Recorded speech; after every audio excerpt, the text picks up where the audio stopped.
BNP chairman Tarique Rahman আগামী নির্বাচন, দল পরিচালনা ও সরকার গঠন সহ সব গুরুত্বপূর্ণ বিষয়ে দেশের সর্বস্তরের মানুষের মতামত নেয়ার উদ্যোগ নিয়েছেন।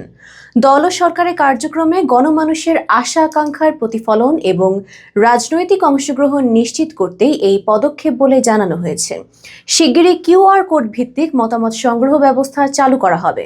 এর মাধ্যমে যে কোনো নাগরিক যে কোনো বিষয়ে মতামত দিতে পারবেন। এর জন্য ইতোমধ্যে matchmypolicy.net নামে একটি ওয়েবসাইট চালু করেছে বিএনপির জাতীয় স্থায়ী কমিটির সদস্য সালাউদ্দিন আহমেদ বলেন, জনগণের মতামতের ভিত্তিতেই দল পরিচালনা, নির্বাচন ও সরকার পরিচালনার সিদ্ধান্ত নিতে চায় বিএনপি।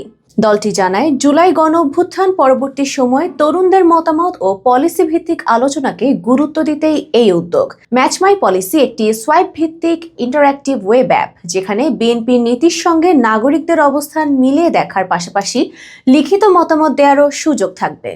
বিএনপি বলছে, এটি বাংলাদেশের রাজনীতিতে প্রথম ডিজিটাল পলিসি প্ল্যাটফর্ম।